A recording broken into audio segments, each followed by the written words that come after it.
दोस्तों, रिलायंस इंडस्ट्रीज की बात करें तो स्टॉक के अंदर कल तो जबरदस्त गिरावट हुई, लेकिन आज फिर से स्टॉक रिकवर होता हुआ दिखाई दे रहा है।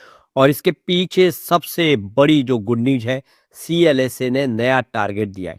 सीएलएसए ने ये नई रिपोर्ट जारी की है, उसमें ये कहा जा रहा है कि यहाँ से रिलायंस का शेयर बहुत जबरदस्त कर सकता है। बहुत सारे दूसरे ब्रोकेज हाउस भी रिलायंस को लेकर बहुत ज्यादा बुलिश है। और दूसरी तरफ रिलायंस जियो के आईपीओ को लेकर लेटेस्ट अपडेट आ गई है। जल्द ही आईपीओ आता हुआ दिखाई देगा। अब क्या प्राइस रह सकती है और क्या जीएमपी रहेगी और कितना फायदा शेयर होल्डर को होगा जिनके पास रिलायंस के शेयर होंगे, क्योंकि शेयर होल्डर कोटे में शेयर अलग से आपको मिल सकते हैं, नहीं आपके पास अपॉर्चुनिटी हो सकती है। तो अंशुमन ठाकुर की तरफ से बयान निकल कर आ गया, उसके क्या मायने उसको भी जानेंगे इस वीडियो के माध्यम से। लेकिन फ्रेंड्स, उससे पहले अगर आप पहली बार हमारे चैनल पे आए तो चैनल को सब्सक्राइब कर दीजिए, एक बेल आइकॉन दबा दीजिए ताकि जब भी नया वीडियो बने पहला नोटिफिकेशन आपको मिले। वीडियो पसंद आए तो लाइक से जरूर कीजिए। चलो फ्रेंड्स, वीडियो स्टार्ट करते हैं। मैं हूं आपका दोस्त एस बी दवे और हमारे अपने चैनल ऑनलाइन कमाई में आपका बहुत बहुत स्वागत है।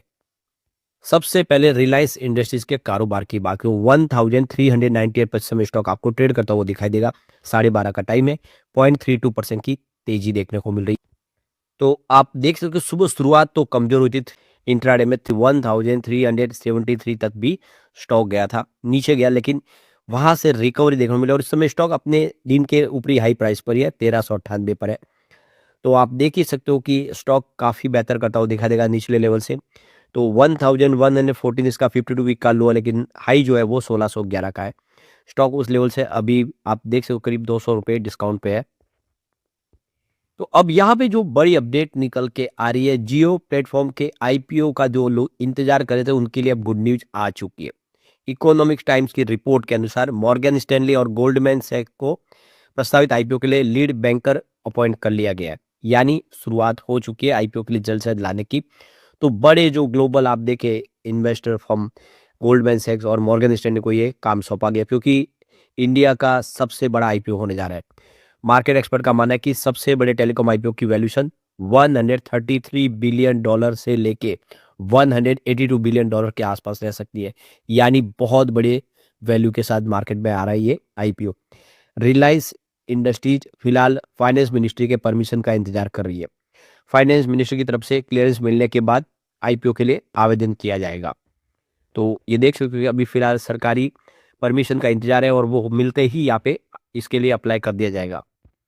तो इस आईपीओ में जो इस समय जो इन्वेस्टर है जिन्होंने पहले निवेश किया था वो अब यहाँ पे अपनी बिकवाली कर सकते हैं। तो प्राइमरी इशू के साथ साथ सेकेंडरी सेल भी किए जाने की संभावना है।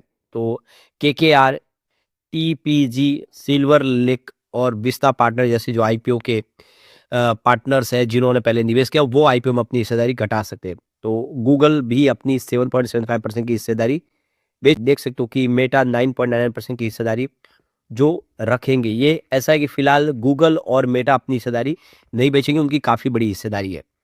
तो देख सकते हो कि जियो 0.7% की हिस्सेदारी रखने वाले इंटेल की तरफ से भी शेयरों को बेचा जा सकता है। तो ये आप देख ही सकते हो कि 2020 में जियो ने 1.5 लाख करोड़ रुपए जुटाए थे। तो जियो प्लेटफॉर्म आप देख रहे हो काफ़ी सारा पैसा फंड रेज किए थे। कंपनी ने 13 ग्लोबल जो इन्वेस्टर्स है उनसे ये पैसा फंड रेज किया था। इन पैसों के लिए कंपनी ने 33% की हिस्सेदारी अपनी बेची थी। यानी कंपनी के अंदर 33% की हिस्सेदारी उन्होंने बेच के 1.5 लाख करोड़ का रकम का इंतजाम किया था। तो इसमें देख सकते हो कि गूगल, अल्फाबेट और मेटा प्लेटफॉर्म पहले से जो फेसबुक था, इन्होंने फंड राउंड के माध्यम से 7.73% की हिस्सेदारी गूगल ने और 9.99% की हिस्सेदारी यहाँ पे फेसबुक ने हासिल की थी। दोनों कंपनियों क्रमशः आप देखें तो 4.5 बिलियन डॉलर और 9.99 बिलियन डॉलर का इन्होंने फंड दिया था कंपनी के अंदर। काफ़ी बड़ी हिस्सेदारी गूगल की भी है और फेसबुक की भी है इसके अंदर। फिलहाल जीएमपी की बात पे इसका 33 रुपीज़ का इस समय प्रीमियम चल रहा है ग्रे मार्केट प्रीमियम में, ये बिगुल की रिपोर्ट के अनुसार। तो जो कंपनी की प्राइस बैंड है वो 435 के आसपास रह सकती है, ऐसा अंदाजा है। और 93 रुपीज़ का यहाँ पे जीएमपी मिल सकता है अभी करंट लेवल के हिसाब से। फिलहाल कंपनी ने इसका कोई भी ऑफिशियल ऐलान अभी नहीं किया है, अभी उसमें वक्त है। तो आईपीओ में देरी के पीछे कुछ वजह है। तो सेबी ने बड़े वैल्यूएशन वाली कंपनियों के लिए जो मिनिमम आईपीओ फ्लोट है वो 5% से घटा के 2.5% करने की सिफारिश की है। यानी आईपीओ के अंदर वो अपनी 2.5% की हिस्सेदारी भी डाइल्यूट कर सकते हैं अगर आईपीओ की साइज बड़ी है तो। तो सेबी के प्रमुख तुहिन कांडे पांडे का कहना है कि सरकार ने इस बदलाव को मंजूरी दे दी है, लेकिन इसे लागू करने के लिए फाइनेंस मिनिस्ट्री की तरफ से अभी तक आधिकारिक कोई भी ऐलान नहीं हुआ है। तो नोटिफिकेशन फाइनेंस मिनिस्ट्री की तरफ से आएगा, उसके बाद में इसके ऊपर आप देखिए ऑफिशियल आगे काम हो जाएगा शुरू।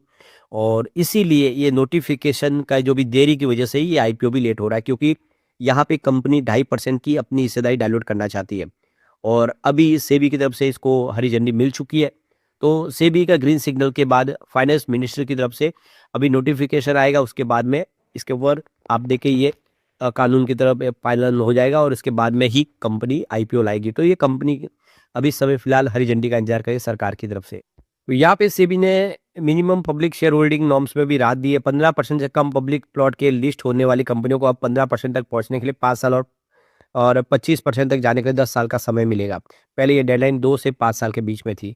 यानी आने वाले समय आप देखें तो इसको लेकर राहत मिल चुकी है। पोस्ट लिस्टिंग सप्लाई ओवरऑल को लेकर बाजार की चिंता इससे कम होने की उम्मीद है। तो रास्ते क्लियर किए सरकार ने आईपीओ के लिए। तो ये जो आईपीओ है ये इस साल के बीच में यानी मार्च के आसपास आने की उम्मीद दिखाई दे रही है। दूसरी तरफ तो जो बड़ी गुड न्यूज रिलायंस के लिए निकल के आ रही है, सीएलएस ने अपनी रिपोर्ट जारी कर दी है। 2026 के मध्य तक जियो की लिस्टिंग रिलायंस इंडस्ट्रीज के लिए एक साल का सबसे बड़ा जो वैल्यू अनलॉकिंग इवेंट साबित हो सकता है, यह सीएलएस का कहना है। यानी आप देख सकते हो कि 2026 के मध्य यानी आप देख सकते हो कि मार्च अप्रैल के आसपास यहाँ पे आईपीओ आएगा, जो इनके लिए एक टर्निंग पॉइंट होगा। ब्रोकरेज फर्म ने रिलायंस टेलीकॉम के कारोबार रिलायंस जियो को ग्लोबल प्रतिस्पर्धियों की तुलना में काफ़ी प्रीमियम वैल्यू दी है। यानी उनके हिसाब से इस करंट लेवल से स्टॉक के आगे बढ़ने की बहुत ज़्यादा उम्मीद है, काफ़ी अच्छा बेहतर कर सकता है।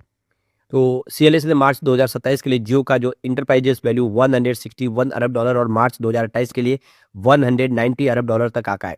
ब्रोकरेज फर्म ने कहा कि जियो को ग्लोबल टेलीकॉम कंपनियों के मुकाबले 15% प्रीमियम दिया है, क्योंकि तुलना के लिए उसने फ्री कैश फ्लो को प्राथमिकता मैट्रिक के तहत माना है, जिसकी वजह से इसकी वैल्यू बढ़ती हुई दिखाई दे रही है।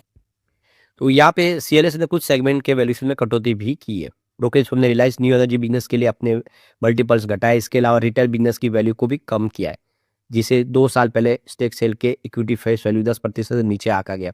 इसके बावजूद सीएलएस का मानना है कि क्विक कॉमर्स, एफएमसीजी और मीडिया बिजनेस में संभावित ग्रोथ के आगे चलकर रिलायंस के लिए अतिरिक्त वैल्यू क्रिएट कर सकती है।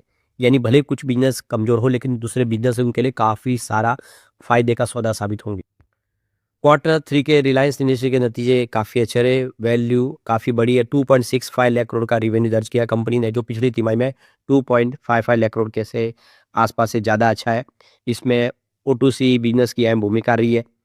रिलायंस का रिटेल बिजनेस तिमाही दौरान 8.4% बढ़ा है। ब्रोकरेज फर्म के मुताबिक ग्रोथ को कंज्यूमर प्रोडक्ट पोर्टफोलियो के डीमर्जर और त्योहारी मांग और जीएसटी दरों का पूरा फायदा मिला है। तो इसलिए यहाँ पे देख सकते हो कि सीएलएस से बहुत ज़्यादा बुलिश है रिलायंस को लेकर।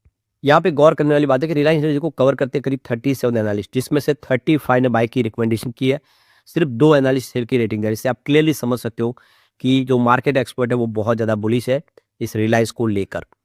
तो ये देखो कि मंगलवार को 1.5% के आसपास की भारी गिरावट हो गई थी स्टॉक के अंदर। तो हालिया जो रिकॉर्ड बना है वो 1611 का है, वहाँ से 13% नीचे स्टॉक कारोबार कर रहा है और आप देख सकते यहाँ से फिर से उम्मीद बेहतर दिखाई दे रही है।